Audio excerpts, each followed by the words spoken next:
Hello students, welcome to my channel. आज की video में बहुत बहुत स्वागत है आप लोगों का। आज की इस वीडियो के अंदर मैं आपके सामने डिस्कस करने वाला हूं how the angular momentums are work. So ये वीडियो होने वाली हमारी जेईई मेंस और नीट के पॉइंट ऑफ व्यू से वेरी इंपॉर्टेंट। चलिए देखते हैं और इसको सीखते हैं कि एंगुलर मोमेंटम क्या होता है। तो देखिए स्टूडेंट, सबसे पहले मैं आपके सामने डिस्कस करना चाहूंगा कि जो हमारा एंगुलर मोमेंटम होता है वो यहाँ पर हम 3 पॉइंट्स के हिसाब से डिस्कस करेंगे एंगुलर मोमेंटम को। देखिए सबसे पहले समझिएगा कि मोमेंटम कहते किसको है। मोमेंटम कहते हैं किसी भी मास का किसी पर्टिकुलर डायरेक्शन के अंदर किसी वेलोसिटी से जाना, ये होता है मोमेंटम। ठीक है, किसी भी मास का किसी पर्टिकुलर वेलोसिटी से किसी डायरेक्शन में जाना मोमेंटम कहलाता है। अब लीनियर मोमेंटम के बारे में जैसा हमने पढ़ा है P = m cross v। What that mean, कभी m मास का कोई भी ऑब्जेक्ट होगा वो v वेलोसिटी से जा रहा होगा, ये हमारा कहलाता है मोमेंटम। सिंपली हमारा एंगुलर मोमेंटम भी होता है। एंगुलर मोमेंटम में क्या होगा, कोई बॉडी हमारी रोटेट कर रही होगी, दैट्स मीन वो एक मास का ऑब्जेक्ट है और वो रोटेट कर रही होगी, तो रोटेट कर रही होगी वो किसी वेलोसिटी से रोटेट कर रही होगी जिसको हम एंगुलर वेलोसिटी बोलते हैं। दैट्स मीन ये हमारा एंगुलर मोमेंटम कहलाता है। अब होता क्या है, लीनियर मोमेंटम को डिफाइन करना काफी इजी है। कैसे कि भाई कोई किसी पर्टिकुलर डायरेक्शन में कोई ऑब्जेक्ट जा रहा होगा, मैं उसका मास तो मुझे पता ही होगा और वेलोसिटी में उसकी मेजर कर लूंगा तो मुझे उसका मोमेंटम मिल जाएगा। बट जो हमारा गोला होता है ना, स्फीयर होता है या कोई भी ऑब्जेक्ट होता है, अगर वो रोटेट कर रहा हो तो उस वक्त उसके मोमेंटम निकालने की 3 कंडीशंस होती है। अब 3 कंडीशन नहीं बोलूंगा मैं इसको, सॉरी, हम इसको बोलेंगे 3 तरीके कि भाई अगर किसी पॉइंट से निकाले, या हम बॉडी के ऊपर ही बैठे हो, या फिर वो बॉडी रोटेट भी कर रही है और चल भी रही है। जैसे साइकिल का पहिया रोटेट भी करता और चलता भी। ठीक है, ध्यान रखिएगा, एक रोटेशन मोशन के अंदर आपको 2 चीजें समझनी पड़ेगी कि रोटेशन मोशन का मतलब होता है सिर्फ घूमना। ठीक है, रोटेशन प्लस ट्रांसलेशन मोशन का मतलब होता है घूमना प्लस चलना। ध्यान रखिएगा। तो अभी हमने जितना कुछ पढ़ा है वो रोटेशन के अराउंड पढ़ा है, लेकिन जब हम एंगुलर मोमेंटम पढ़ते हैं ना तो हमें सब चीजें देखनी पड़ती है, रोटेशन भी देखना पड़ता है और अगर हमारा ऑब्जेक्ट चल रहा है तो चलता हुआ भी देखना पड़ेगा। इसलिए मैंने इसको 3 चीजों में डिवाइड किया, वो आप देखिएगा। सबसे पहले हम बात करते हैं angular momentum on a fixed point. What that mean fixed point? तो भाई हुआ ये कि भाई सबसे पहले आपको एक पॉइंट फिक्स करना होगा। कैसे करेंगे कि मान लेते हैं एक ऑब्जेक्ट है, वो यहां से m मास का एक ऑब्जेक्ट है, v वेलोसिटी से यहां चल रहा है। आप यहां पर खड़े हो और खड़े होकर उस ऑब्जेक्ट को देख रहे हो, दैट्स मीन आपकी कोई डिस्टेंस यहां से होगी, मान लेते हैं वो r है। आपके और इस बॉडी के चलने में जो एंगल बन रहा है वो थीटा बन रहा है। अब सर ये एंगुलर मोमेंटम कैसे हुआ? इसमें तो v आ गया, एंगुलर मोमेंटम में तो ओमेगा आता है। तो सबसे इंपॉर्टेंट बात, मैंने बोला हम किसी फिक्स्ड पॉइंट पे है, दैट्स मीन ये बॉडी घूम रही है, मैं नहीं। दैट्स मीन मान लेता अगर मैं इस O पॉइंट पे खड़ा हूं और ये वेलोसिटी से ये घूम रहा है, ठीक है, तो दैट्स मीन मैं नहीं घूम रहा हूं, ये घूम रहा है। तो अब ये घूम रहा है तो ये घूमते हुए चलेगा, तो मैं भले ये घूमता हुआ चले या घूमते हुए हो, मैं इसको लीनियर वेलोसिटी में ही कंसीडर करूंगा। क्यों कंसीडर करूंगा सर? क्योंकि मैंने अभी बोला क्या है, लीनियर मोमेंटम क्या होता है कि आपने क्या देखा, एक मास है वो v वेलोसिटी से चल रहा है, आपने उसको ऑब्जर्व किया तो आपने उसका मोमेंटम निकाल लिया। अब मैं यहां पर खड़ा हूं, दैट्स मीन यहां पर किसी पॉइंट पे कोई ऑब्जेक्ट जा रहा है, वो घूम रहा है नहीं घूम रहा बात की बात है, ठीक है, लेकिन वो जा रहा है, तो जा रहा है तो वो उसको मैं v से कंसीडर करूंगा, वो हमारा एंगुलर मोमेंटम ही कंसीडर किया जाएगा। तो सर ये बात तो समझ में आ गई कि भाई एंगुलर मोमेंटम होगा, दैट्स मीन यहां पर हमारा जो मोमेंटम होगा वो कितना होगा, लीनियर मोमेंटम होगा, p होगा। समझ गए आप? इस चीज को जरा समझिएगा, बहुत इंपॉर्टेंट है ये, क्योंकि बच्चा ये सोचता है कि भाई एंगुलर हो रहा है दैट्स मीन ओमेगा आना चाहिए, यहाँ पर लीनियर मोमेंटम नहीं आना चाहिए, क्योंकि आप किसी फिक्स पॉइंट पे ले रहे हो ना, आप किसी फिक्स पॉइंट से मोमेंटम को ऑब्जर्व कर रहे हो, दैट्स मीन यहाँ पर लीनियर मोमेंटम आएगा, याद रखिएगा। ठीक है, तो इसका जो एंगुलर मोमेंटम का फॉर्मूला बनेगा वो आएगा L R क्रॉस P, क्योंकि मोमेंटम है वेक्टर क्वांटिटी। अब मैं P की जगह रख सकता हूं R V, sorry M V। अब M तो मेरा एक वेक्टर क्वांटिटी, तो उसमें उसको बाहर ले रहे हैं, सॉरी स्केलर क्वांटिटी उसको बाहर लिया, तो वेक्टर वेक्टर कौन सा होंगे, R क्रॉस V। ये इसका एक फॉर्मूला बनता है L equal to M R cross V का। अब अगर मैं यहां पर ये हटा दूं तो यहां आ जाएगा साइन थीटा। अब इसका थीटा का मतलब क्या सर? यही सब चीजें करने के लिए हमने ये सब कुछ लगाया है। थीटा का मतलब ये है कि अगर मेरा थीटा 90 डिग्री होता है, दैट्स मीन क्या होगा कि मेरा जो ऑब्जेक्ट होगा वो पूरा एक सर्कल में चक्कर लगा रहा है। अगर वो 90 डिग्री में है, जैसे मैं ऐसे कर रहा हूं, और अगर मेरा एंगल 90 डिग्री पे है तो ये पूरा सर्कल पे चक्कर लगाएगा। अगर 0 डिग्री पे है, यानी कि मैंने कोई ये मेरे इस पॉइंट ऑफ ऑब्जर्वेशन से यहां पर मोमेंटम के बीच का एंगल 0 पे है, दैट्स मीन यहां पर कोई भी लीनियर मोमेंटम होगा ही नहीं। बहुत सिंपल तरीका है, ज्यादा हार्ड नहीं बताया, बहुत छोटी एक्सप्लेनेशन दी इसकी। आप डीसी पांडे पढ़िएगा, डीसी पांडे के अंदर इसका कंप्लीट और भी अच्छे क्वेश्चंस दिए हुए हैं, मैं कुछ क्वेश्चंस भी डिस्कस करूंगा एंड फर्दर उससे पहले मैं आपके सामने ये डिस्कस किया है। ठीक है, तो चलिए, ये था हमारा angular momentum of fix point. अब angular momentum of a rotating body, angular momentum of rotating body on fixed axis, fixed axis, fixed axis. जब एक्सिस आ जाए ना, तो एक्सिस से एक चीज याद रख लेना, एक्सिस का मतलब होता है कि हमारी बॉडी घूम रही है, फिक्स बात है। अगर कभी भी कहीं एक्सिस लिखा हुआ आ जाए ना, पॉइंट लिखे, पॉइंट से हमें कुछ फर्क नहीं पड़ता, पॉइंट का मतलब तो कुछ भी हो सकता है, बट जब एक्सिस लिखा हुआ आ जाए तो एक्सिस का मतलब है हमारी बॉडी रोटेट कर रही है। तो एक हमारी बॉडी किसी मोमेंटम से रोटेट कर रही होगी, ऐसे ऐसे रोटेट कर रही होगी, और अब हम यहां से इसको देख रहे हैं, मतलब इसी बॉडी पे खड़े होकर। देखिए, ये ध्यान रखिएगा, मैं आपको सामने एक इंपॉर्टेंट व्यू रखना चाहूंगा।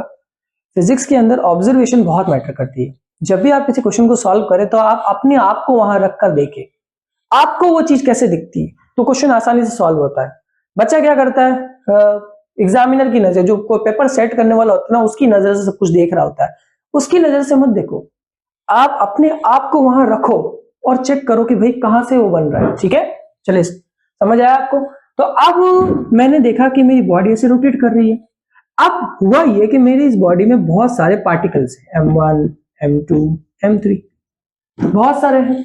तो मैं इन सबका एंगुलर मोमेंटम कैलकुलेट करना, तो भाई मास है, तो अभी मास के लिए हमने क्या लिखा है, M1, V1, R1, R2, R1, ये सब अलग अलग होगा। हाँ सर, अलग अलग होगा, ठीक है, लेकिन वेलोसिटी सबकी सेम रहेगी, याद रखिएगा, वेलोसिटी सबकी क्या रहेगी, सेम रहेगी भाई, ये थोड़ा ध्यान रखना होगा। सॉरी सॉरी सॉरी, वो एंगुलर वेलोसिटी सेम रहती है, हाँ sorry sorry, angular velocity same रहती है, लीनियर नहीं। M2 V2 R2 और M3 V3 R2 dot dot dot.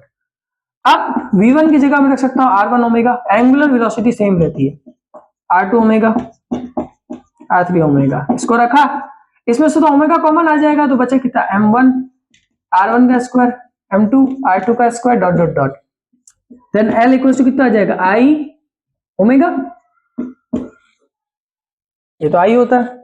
तो मेरा ये लीनियर मोमेंटम का सेकंड, सॉरी एंगुलर मोमेंटम का सेकंड फॉर्मूला मेरे पास आया, कितना, I ओमेगा। और एक बात बोलूं आपको, ये L इक्वल्स टू MVR जो मैंने निकाला था ना, ये कहीं जाना पहचाना लग रहा है। अगर किसी ने बोर्स फॉर्मूला पढ़ा होगा ना, Bohr's orbital reaction, orbital motion पढ़ा होगा, तो उसने ये फॉर्मूला पक्का देखा होगा, क्योंकि ये फॉर्मूला बताता है सर्कुलर पथ के अंदर कोई चीज मोशन कर रही है, ठीक है, और ये बताता है कोई बॉडी, कोई जो रिजिड बॉडी है वो मोशन कर रही है।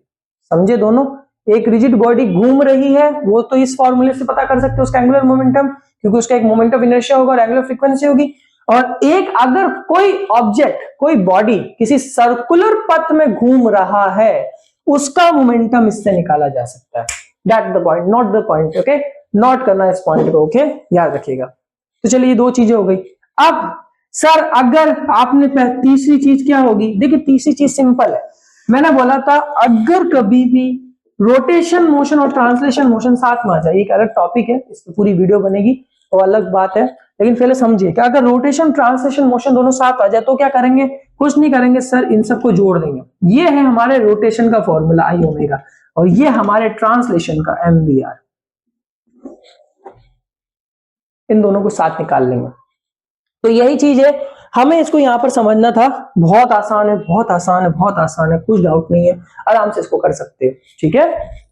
जब हमारा रोटेशन और ट्रांसलेशन साथ में हो रहा होगा तो ये तो देख लो ना, ये रोटेशन को बता रहा, ये टर्म ट्रांसलेशन को बता रही है। ट्रांसलेशन मतलब चलना, जैसे मैं ऐसे सर्कुलर पथ में से भाग रहा हूं तो ये मेरा है ट्रांसलेशन मोशन, लेकिन अगर मैं ऐसे घूम रहा हूं तो ये मेरा है रोटेशन मोशन। चलो, अब कंजर्वेशन ऑफ रोटेशन मोशन क्या है, व्हाट दैट, चलिए देखिए कंजर्वेशन ऑफ रोटेशन मोशन, ये समझते हैं, बहुत इंपॉर्टेंट टॉपिक है, जरा देखिएगा। L equals to I omega. अब रोटेशन मोशन बोला, इसलिए हमने ट्रांसलेशन की टर्म को हम यहां नहीं लेंगे। L equals to I omega. अब अगर मैं यहां पर इन दोनों को डिफरेंशिएट करता हूं विद रिस्पेक्ट टू टी के, तो ये मेरा कुछ इस तरीके से बनेगा। तो अगर आपको ये पता हो, ये सॉरी मैं लिखना भूल गया, कंजर्वेशन ऑफ एंगुलर मोमेंटम, तो ये मेरा होगा आई, ये मेरा क्या है अल्फा। और अगर आपको याद हो तो आई अल्फा का एक रिलेशन होता है tau equals to I alpha. That's mean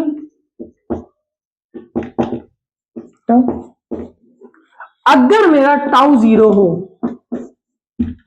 हो तो किसका मतलब क्या होगा भाई, कि मेरा जो एंगुलर मोमेंटम होगा वो कांस्टेंट होगा। क्यों? क्योंकि डीएल बाय dt जीरो तभी देता जब एल कांस्टेंट होगा। ये मोस्ट इंपॉर्टेंट है, और यही हमारा कंजर्वेशन ऑफ एंगुलर मोमेंटम है, कि हमारा जो एंगुलर मोमेंटम होता है वो टॉर्क के, एंगुलर मोमेंटम जो टाइम के साथ में चेंज होता है वो टॉर्क के इक्वल होता है, अप्लाइड टॉर्क के इक्वल होता है। और अगर हमारा टॉर्क जीरो आ जाए तो हमारा एंगुलर मोमेंटम कांस्टेंट हो जाता है। That's mean initial and final are equal, and इसी को कहते हैं conservation of angular momentum. I hope so आपको समझ आएगा, मस्त टॉपिक था, काफी इंटरेस्टिंग तरीके से आपको मैंने समझाया है।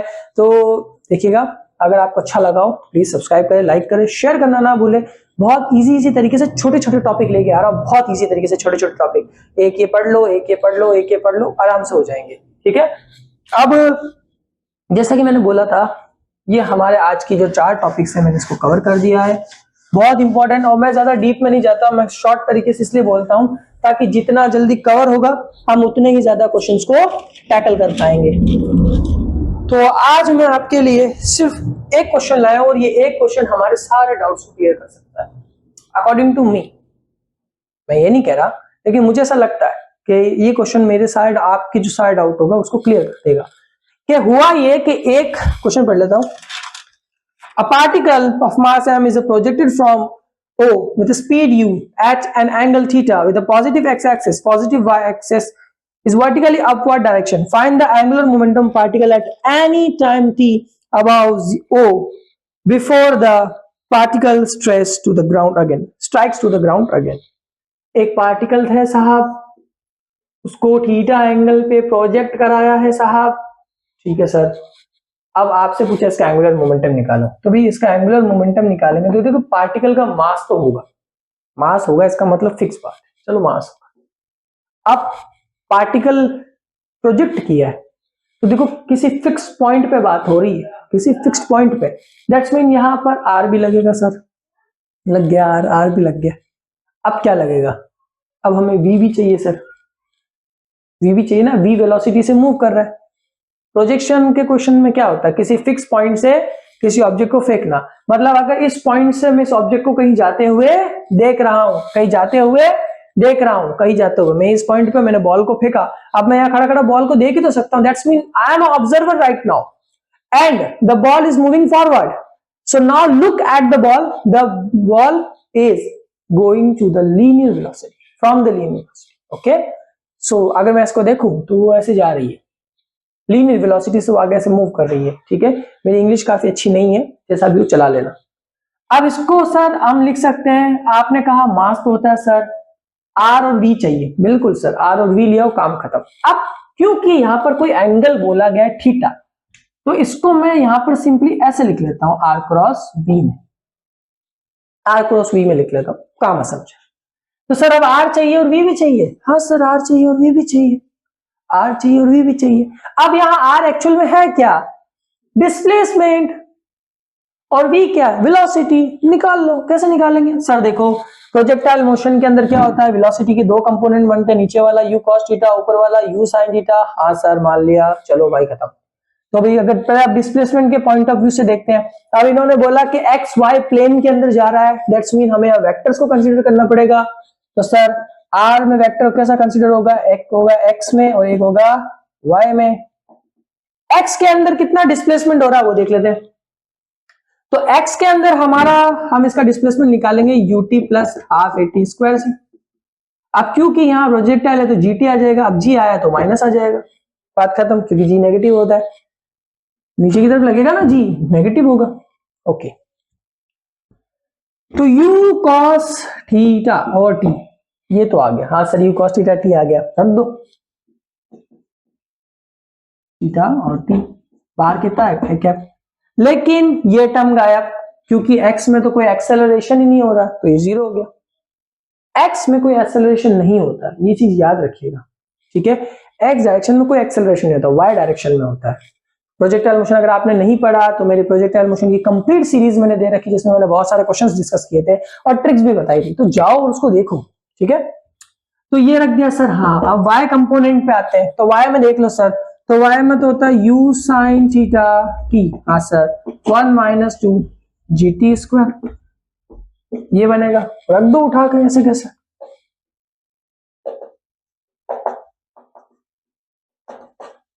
जे कैप, ठीक है सर, आर में निकल गया, इसमें भी निकल जाएगा। ओके, अब बारी आती है v की, वेलोसिटी चाहिए ना, तो वेलोसिटी में भी सेम एक्स आई कैप वाई जे कैप, वेलोसिटी चाहिए तो ये लगा लेते हैं u प्लस एटी। अब क्योंकि एक्सेलरेशन तो जीरो, तो काम खत्म, तो सी कितना कितना आएगा u cos थीटा। अब इसमें कोई t साथ में है ही नहीं, तो इसलिए सिर्फ यहां पर क्या लगेगा u cos थीटा आई। अब वेलोसिटी इसके लिए निकाल लेते हैं y डायरेक्शन के लिए, तो उसके लिए लगा था sir u sin theta minus gt, रख लो साहब माइनस gt, जे कैप, दोनों आ चुके हैं हमारे पास में, दोनों आ चुके। तो चलो अब मैं ना इसका एक मैट्रिक्स बना के दे देता हूं आपको, r क्रॉस v का एक डिटर्मिनेंट, इसको सॉल्व करके तो आप ही दोगे मुझे, इसका कमेंट में मुझे आंसर बता देना, जो भी बच्चा बताएगा बता देना, मैं उसका नाम अगले वीडियो के अंदर बता दूंगा कि इस बच्चे ने सॉल्व किया। तो u cos theta t, j direction में u sin theta t minus 1/2 gt square, और यहाँ पर j में z में k में तो कुछ नहीं, zero, u cos theta u sin theta minus gt zero, ये हमारा डिटर्मिनेंट तैयार हो गया। अब इस क्वेश्चन को आप लोग सॉल्व करोगे, और जो बच्चा इसको सॉल्व करके मुझे इसका आंसर देगा, मैं इसका आंसर भी लिख देता हूं, 1/2 m u cos theta gt square k cap. जो बच्चा मुझे ये बताएगा कि उसका आंसर यही आया है, नेक्स्ट वीडियो में उसका नाम बोलूंगा कि इस बच्चे ने ये मुझे बताया था कि ये आंसर आया है। तो देखो, एंगुलर मोमेंटम के ज्यादा चीजों में जाने की जरूरत नहीं है, सिंपली दो टर्म्स याद रख लीजिएगा। अगर कोई चीज सिर्फ चल रही हो सर्कुलर पथ में तो हम उसको लिखते हैं mvr से, और अगर कोई चीज घूम रही हो, रोटेट कर रही हो, तो हम उसको लिखते हैं i ओमेगा से। ये हमारा एंगुलर मोमेंटम का कॉन्सेप्ट यहीं पे खत्म होता है। और अगर आपको अच्छी लगी वीडियो, सब्सक्राइब करें, लाइक करें, शेयर करना ना भूलें।